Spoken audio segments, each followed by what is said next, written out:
Laremy Tunsil did an introductory press conference yesterday with the Washington Commanders, and I think you should feel better that they've moved on from him, having watched it and heard it.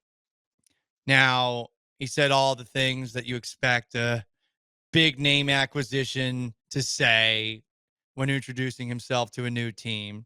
He said he expects to make a huge impact on the Commanders this coming season. And maybe he will. I don't know if it'll be from a leadership perspective, but from a play perspective, can totally see him getting things done. Tunsil was asked a variety of different questions. I don't know how many times he said it's a business over the course of this interview, but it was at least 6 to 7 times. And in a question where he was asked about what went wrong with the Houston Texans offensive line last year, he mentioned it. Here's what he said went down. What happened last year? That's tough because we could have did a lot of things better, myself included. We could have protected CJ better. We could have. There's a lot of things that played a part into what happened last year. So I don't think we should just pinpoint one thing. But again, I just can't take it personal. I really don't think it was that. I honestly think it was just like a business move, and a business move just trying to pay the young guys. I don't think it had anything to do with the performance last year or the O-line performance last year. To me, again, I'm gonna keep saying. I know I sound redundant, but I don't think it was anything personal. I don't think it was off the plate from last year. Off the play from last year at the very end. Doesn't think it was that. I mean, to his credit, he really did not seem to take this trade personally. It's business. It's a business. Again, he kept on saying. To be fair, he knows the business side better than anybody. Well, he probably cares more about the business side more than anybody. And to his credit, I mean, he gets paid because of it. He knows it. He knows it's a business. I say this in the same way Skip Bayless would say it, but it's unfortunate that the last syllable in Laramy's first name is me, Lara, me. Because I do think Laremy Tunsil is about Laremy Tunsil. And he's not really as much of a team player as you would like. That's not to say he was a bad teammate. It's just he is focused on what he is doing. Everyone else, do your thing. I'm not going to have any say or input on that. So we'll see how much of an impact he has in Washington if that's still the mindset. I'm annoyed with how he answered that question because he said there were a lot of things, but he didn't elaborate on any of them. Well, what were they? And okay, maybe if a Houston-based reporter was there, they would have asked him to pinpoint what went wrong. But I want to know what went wrong. He doesn't think he was traded because of the performance of the offensive line last year, or his performance last year, or his play, as he said.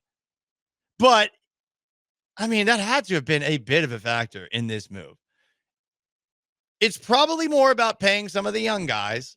Derek Stingley Jr., Will Anderson, CJ Stroud contracts are coming up too.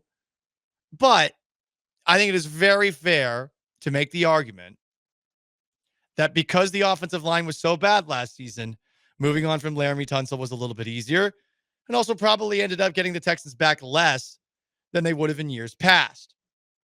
So more of the same from Laremy Tunsil on that front. But this is the reason you should feel better that they've moved on from him, even though they do have to find a way to replace him, which I do not think will be easy. Laremy Tunsil's comments about the penalties, he says going forward, he's going to cut down on them. I kind of just like challenging myself to find new challenges in my game to get better at. And so every year I try to find something like, I can do this better, or I want to do this better, or I want to be known for this, or so I kind of just put that chip on my shoulder by myself. It's really just me versus me at the end of the day. Especially there's a lot of things I want to work on, like those 19 penalties I had last season was unacceptable. So that's something I want to address for sure, getting that number down or even having none. I want to keep growing as a player, honestly, as a pass blocker, a run blocker. It doesn't matter. I'm always trying to improve in each of those fields. So. Everyone's trying to improve, you would think, in the NFL, or find better ways to get the most out of themselves as their careers go on and their talent, their skills, their physical ability starts to deteriorate, because it does happen to everybody out there. But it was interesting hearing him say that, hey, I'm going to be working on the penalties, the 19 penalties I got called for last year. It's interesting because, first off, last year, when asked about the penalties in the moment, he very often suggested that referees were targeting him. Well, they should. Laremy, you constantly false start and line up illegally, probably trying to get an edge on defensive players. And offensive players get enough edges as it is. So that was unfair. So they should have targeted you in that game against the Vikings. But there was always this element during the season of, well, yeah, like we got penalized a lot. We can do things better. But they never improved at those things. And when Laremy Tunsil says that he's going to try and improve on the penalties in Washington, D.C., well, remember that he had this to say at his press conference in 2020 going into his second season with the Texans. I have a follow-up. So I'm gonna go ahead and throw this out there. My main goal is to fix the penalties I had last year. That was one of the main things I wanted to work on and work with Deshaun this offseason. He's said this already. He said he's going to work on the penalties already. He never has. So you're hearing it again. What's the saying? Fool me once, shame on you. Fool me twice, shame on me. So he's not fooling the Texans anymore. And I suppose this would be the equivalent of fooling the Commanders once, say the penalties stay up. But is he going to get better at that? Probably not. And while I still think he was a good player, the penalties were infuriating last season. The timing, always unfortunate. Almost always felt like it was happening in the midst of a good Texans drive. Set them up in a first and long, second and long, third and long. They weren't able to overcome it. They punt the ball. The offense underachieves. And it never got better. And you know that he was aware that he was the reason for these penalties happening over and over again.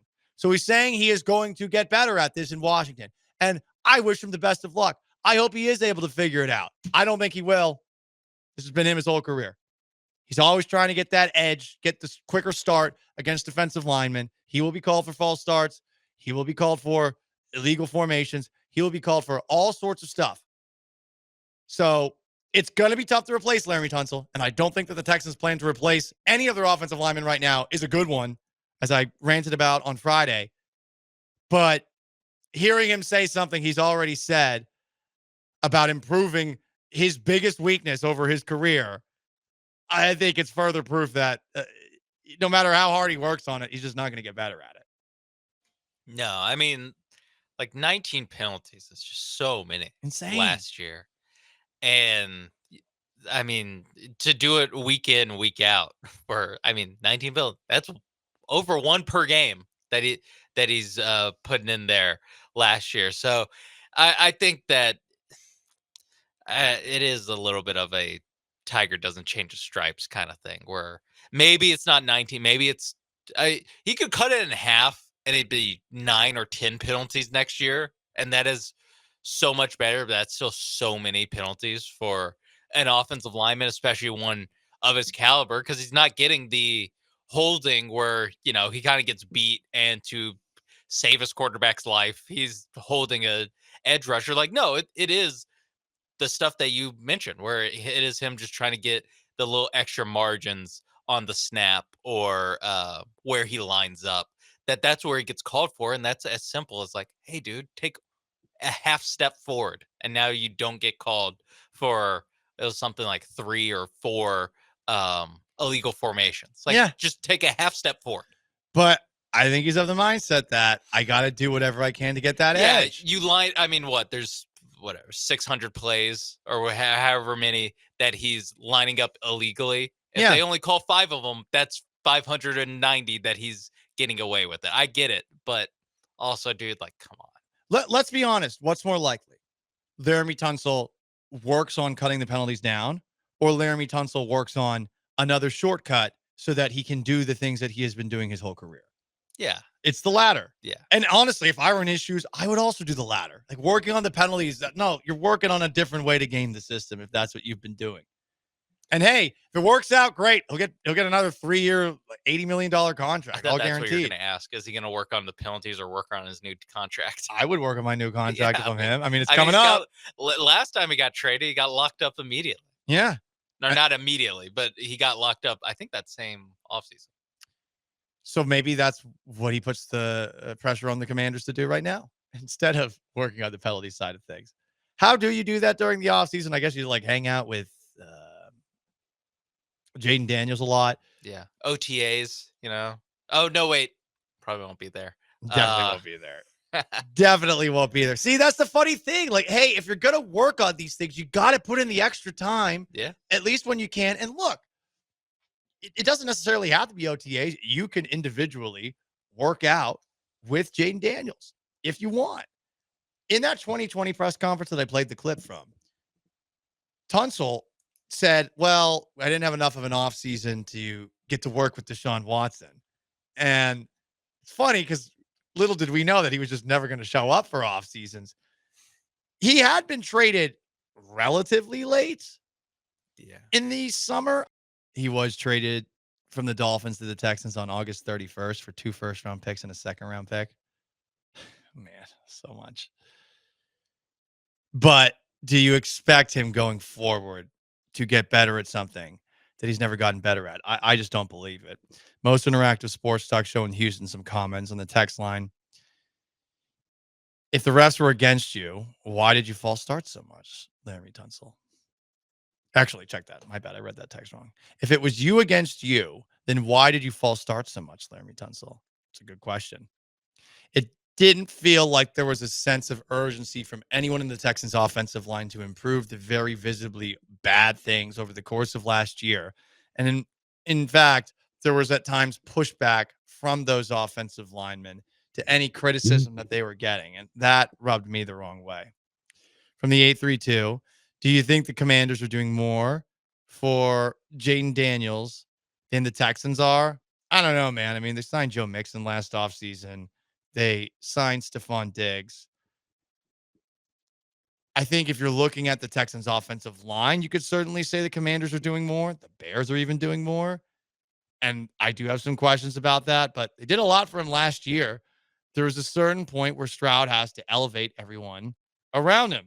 And it didn't happen last year for whatever reason. I was going to say, like, we are pretending like they're both rookies, where no, CJ Stroud, after his rookie year, they built around him. They didn't. Remember last season? Yeah. Remember?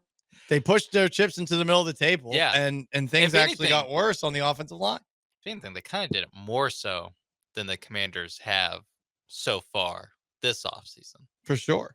And so, yeah, I mean, year 2, you just can't do it again, or else every team would have an all-star, or actually half the teams would have an all-star team. Half the teams would stink out loud.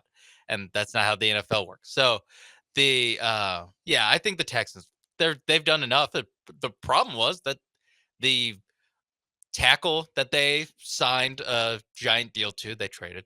The other tackle they signed a pretty big deal to, underperformed and had to play guard.